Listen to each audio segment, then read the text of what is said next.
Hello, amazing people. If there is something that can get your heart pounding and your head spinning, then it's social phobia.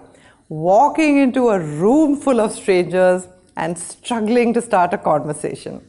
So hey, this is Chetna and you're on ChetChat, and it's a Friday today. And I'm going to give you ready-made sentences that I use to talk to anyone with confidence. It could be at a formal event, a social gathering, or even a plane or an elevator. I'll give you body language tips and tips to reduce your nervousness. The art of giving and receiving compliments. I have a very special technique for compliments. My toolbox of simple techniques to make small talk very easy. We're going to talk about common mistakes and one bonus tip at the end. So let's get going. Segment 1, the first impression. Walking into a room full of strangers. You know, when I enter a room full of strangers, the first thing I say is surprisingly simple. Hello, this is Chetna. How are you? Or, good evening. How are you? With a smile and open body language. Now, I would say this to a person in an elevator. Maybe I could say this to the co-passenger on a plane or anyone that I meet for the first time. Hello, how are you? It's a simple opening line. We just need to keep an open body language and the hands need to be visible. Keep your eye contact direct, keep your eyes kind and happy. A big mistake is to walk into an event just continuously looking at your phone and continuing to hold the phone in your hand while talking to people. We are there to meet people. Put your phone away in your bag or your pocket and just focus on making connections. One piece of advice. If you see someone older than you, do make eye contact, smile, nod and wish them. It is always polite to be the first person to greet someone with a good evening ma'am or a good morning sir. You're sure to get a warm smile in return. And by the way, I'm waiting to hear from you. What are your special techniques of talking to strangers? Share them with us. And it's shout out time. This week it goes to AK15 for leaving this amazing message under my last video. And if you want a shout out, leave me a message below with the hashtag ChetChatters. Segment 2, finding common ground with shared experiences. Now we've exchanged our hellos. How do we move forward? You know, at this point, a lot of experts are going to give you a list of small talk questions like which books have you read or which shows have you binge watched. But I find it very awkward to just ask a question immediately after saying hello to somebody. I just feel like it might make the other person uncomfortable. So I prefer making a casual observation maybe about the environment or a shared experience. Let me give you examples. Let's say it's a formal event and maybe the parking took time or the queue to collect your name badges is very long, or you're at an airport or a hotel and the check-in queue is very long. Now I would say something like this. I would probably look at the person and say, looks like the parking situation was a bit of an adventure, don't you think? Seems like everyone had the same idea about coming on time, don't you think? Or, quite a popular event, isn't it? One big problem, by the way, at this stage is our nervousness. We're so afraid of saying that first line or making that opening conversation that we keep waiting for someone else to approach us instead. Now I'm going to give you a simple technique, which is a foolproof way to overcome nervousness and make great conversations with anyone. I call it the swiveling spotlight. Now when we enter the party, what do we think? We think that the spotlight is on us, and that makes us nervous. Here's the trick. In the first 45 seconds, I always try speaking with at least one person. So I get over my initial hesitation and then I swivel the spotlight onto them. Let them talk about themselves. That way the spotlight moves away from me and my stress levels start to fall. Plus, the more you shine the spotlight on them, the more they talk and the more they like you. Simple, isn't it? 45 seconds, swivel the spotlight. Okay, sometimes when I'm waiting in a long queue for an airport check-in and I feel like making conversation, maybe there's a person standing next to me and that person maybe looks like a friendly person. I would smile and say to that person, seems like it's holiday season, isn't it? Or, looks like we're going to be a while. Suddenly they say something and we get talking. At a social event or a big, maybe a wedding or a party, I would say, this event has a certain buzz, doesn't it? And if you see someone taking pictures, you can say, you've noticed somebody's just desperately taking pictures on the event. You say, it's a great event when everyone's Instagramming the decor, don't you think? If I'm on an elevator and I meet someone interesting, I might say something like, slow train today, huh? Especially if the elevator's stopping at every floor. Or maybe if it's racing through, I'll say, express train today.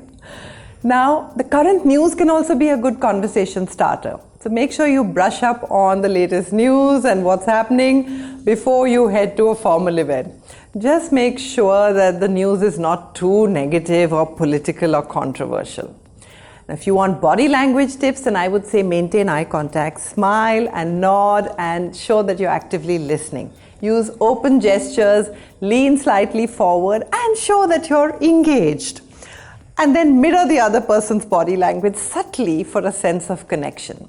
One big mistake at this point, by the way, is to sound negative about the long queues or look upset about the, elevator being too slow. Instead, use humor and relatabilities. Use this shared experience and keep it light-hearted and remember to keep that smile on your face. Now we're moving into easy conversation starters. Travel, food and weather. They are the easiest way to begin a conversation. So let's say I meet someone at an airport or maybe at a long flight and that person seems friendly. I might sort of ask them, traveling for work or vacation? Now we need to be careful of the context. If they have wide straw hats and bohemian shirts on, then they are clearly going for a holiday. Usually the type of bags that they carry is also an indicator. And it also depends on how open the person appears. If they're fretting about the long queue and constantly looking at their phone and they're not looking here or there, then I might just avoid making small talk with them. If I'm at a social or formal event, I might say, the food looks pretty good. I'm wondering what to get. Any recommendations? Or maybe I might say, have you tried the sushi? It's pretty amazing, huh? Or I might say, I'm going across to get a cup of coffee. Would you like one? Or, I'm going to grab a drink. Can I get you one? Or you might have liked something in particular and then you say, I just tried this amazing Burmese khao. Have you been that side to the counter? The weather, food of course is lovely, but the weather is also a safe starting point. And I use a couple of lines like this. Lovely weather, isn't it? Or, beautiful day, isn't it? Now, ending with a question opens up the conversation. Pretty warm for this time of the year, don't you think? Again, it depends on the context, if it's warm or raining or it's cold or it's beautiful weather. One body language technique is to limit the fidget. Stay calm to appear credible and welcoming. The next segment is situational starters. Depending on the situation, I could say one of the following lines if I'm at a social or a formal event. Maybe I would say, this event has an amazing vibe, don't you think? Or I might say, long day, coming straight from work? Now again, it depends on the context. I might say, do you attend such events often? Or, pretty good turnout for a Monday, don't you think? Now the idea is you need to end with a question, and again it's contextual. It depends on the situation. Try this one. What an interesting venue. Have you been here before? Or if the event is outdoors, you could say, nice day to be outside, isn't it? Now let's say you have a common host at the social event. I would walk up to the person and say, hey, so how do you know Meera? And assuming Meera is a common element. If you're at a wedding, you could say, hey, I'm the bride's best friend. How do you know them? If you meet someone at a university, maybe you can say, hey, I'm at the Red Brick College. Which college are you at? At the grocery store, sometimes I see someone with a lot of bags. I walk up to them and I say, looks like you've got your hands full. May I help you? Now, at work sometimes, if I spot someone new, I could turn around and tell them, Welcome to the team. So, where were you before you joined us? Another effective technique is spot a what's it. A pin, a scarf, a logo on a t-shirt, a cap, a what's it. You can start the conversation with what's it, and they'll be comfortably sort of telling you their story. Nice shirt. You're a Grateful Dead fan? I noticed you sign in with your left hand. I'm a lefty too. Or the scarf has a very unusual art form. It looks amazing on you. One technique that works brilliantly is the hello old friend technique. I keep a friendly smile and I imagine that this person is my old friend. That warmth reaches them and they reciprocate it by smiling at you. I keep a smiling face and I appear interested in what they are saying while nodding and listening. The next segment is about general life updates. Now we are moving on from the initial few lines. We've said our hello, we've made the situational starter. Now it's time to get further into the conversation. One big mistake at this point is to ask, what do you do? This question sometimes makes people feel awkward, and sometimes maybe they're on a break, maybe it's a housewife. Instead, how about we ask, so how do you spend most of your time? And if they say, gosh, I spend most of my day working or traveling, there you have it. 2 topics of conversation just opened up for you. Other questions that I ask are, what brings you here? Or, how long have you worked here? Especially if I meet someone at a workplace. Let's say I meet someone on a weekday evening at an event. Then I could ask them, how was your day? Or, has it been a long day or a long week? That way they will inevitably tell you what they do. One question, by the way, that I've noticed gets a lot of people talking is, so are you from this city? Or where are you from? Or where did you grow up? It always opens up a lot of topics, and many times we actually find something in common with them. Another question I sometimes ask, especially if it's a Friday, is, have you got much planned for the weekend? Or what are your weekends like usually? Now let's say you're introverted and you're afraid of conversations. Then this one technique will work for you. Always give one line extra with every answer. So let's say if somebody asks me where I'm from, I would say, my father was in the Air Force and we moved around quite a bit, but a large part of my schooling was in Delhi. How about you? Now, that gives them 2 openings. Perhaps they might have an armed forces background, or maybe they might have some connection to Delhi, but either way, they have 2 openings, and I've said, how about you? Now, I don't need to give the entire resume at this point, just one extra line of information, and ending it with a question keeps the conversation going. And now I'm going to share another technique to really get them talking. It's called kill the quick me too. If they're talking about playing tennis and you play tennis too, let them speak, hear them, ask relevant questions, and eventually they too will ask if you play. Then do the big reveal. Don't rush in immediately and say me too. It stops them talking, and then you have to do all the talking. Remember, you have to swivel the spotlight onto them. Segment 6 is the art of giving and receiving compliments. Compliments can light up conversations and people's hearts. Here's how to master the art of giving and receiving them. When you're talking about giving compliments, communicate your compliments. Here's what I do. Instead of saying, I like your scarf, bag, shoes, or lovely outfit, I say, you look lovely in this dress, or you carry off that scarf so well. I would say, your energy is infectious, instead of saying, I love your energy. Just change to you. That makes the person feel very special. And there's an art of giving killer compliments. These are not like, I like your tie and you are a nice person.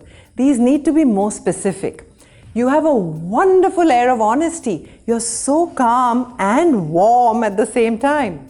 At work, you give so much attention to detail. It's wonderful to read your reports. Make your compliments personal, specific, detailed, and you-focused, and give them with warmth and honesty. So there's one cardinal rule about compliments. Give them in private and not in a large group. And there's one problem. We're afraid of sounding creepy while giving compliments. So I have a simple and effective technique for you. I call it little strokes. If you're unsure of the killer compliments, then give the little strokes in conversations like good job, nice one, super cool, kudos to you, wow, that was neat, you're amazing. Now, this is the point where we need to use good vocabulary when we're giving compliments. Instead of saying how clever, how about we say how resourceful, how astute, or my, that was ingenious. If you want to compliment the host of the party, say, it's a splendid party, an extraordinary party. And while leaving, give the host a warm handshake or hug and tell them that you had a magnificent time, a remarkable time, a glorious time.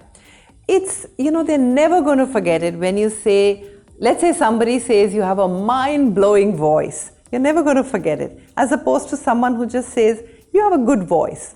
Vocabulary wins. Let's talk about responding to a compliment. It's as much of an art. Let's say they say your shoes look good. Say, oh, I'm so glad you like them. I just bought them. Or if they say, you did a great presentation, you say, I'm so glad you like it. I appreciate the feedback. Don't just say thank you. Give them a compliment for the compliment. If someone asks you how you're feeling now, you say, I appreciate your concern. I'm much better now. When someone brings a little sunshine into your life with a compliment, reflect it back on them. Let them feel delighted about giving you a compliment. One body language tip here is that you need to remember is that you are the energy. I know you want to match the mood of the crowd, but remember that one bright light can change the energy of the room. Be that energy. Be the light of the party. The next segment is wrapping up a conversation. You've had a great conversation and it's time to say bye. It gets very abrupt sometimes, so here is what I do. I go into the future. Let's say I could ask them, what are your plans for the weekend? And they might say, I have a hike planned. Okay, I wish you the best with your hike and it was lovely to meet you. The future mention is a nice tag to end the conversation. And now it's time for the bonus tip. The bonus tip is the parroting technique. If you don't know what to say, repeat their last few words. Okay, let's see how this goes. Let's say they went to Greece and they tell you that they went to Greece. You say, Greece, wow. Then they will go on and then they might say they went to Santorini and you repeat, Santorini, nice. And then they will go on. This way, you can go through a short conversation without stressing. But just keep this short. It'll be quite strange if you kept doing it over a long period of time. But there you have it, Conversation Maestros. With this kind of list of techniques that I've given you, you're equipped to chat with anyone confidently. Remember, it's not about being a master conversationalist. It's about being genuine and open. And if you enjoyed these tips, don't forget to like and subscribe and share the confidence with your friends. Until next time, keep those conversations flowing and those connections growing, and happy learning.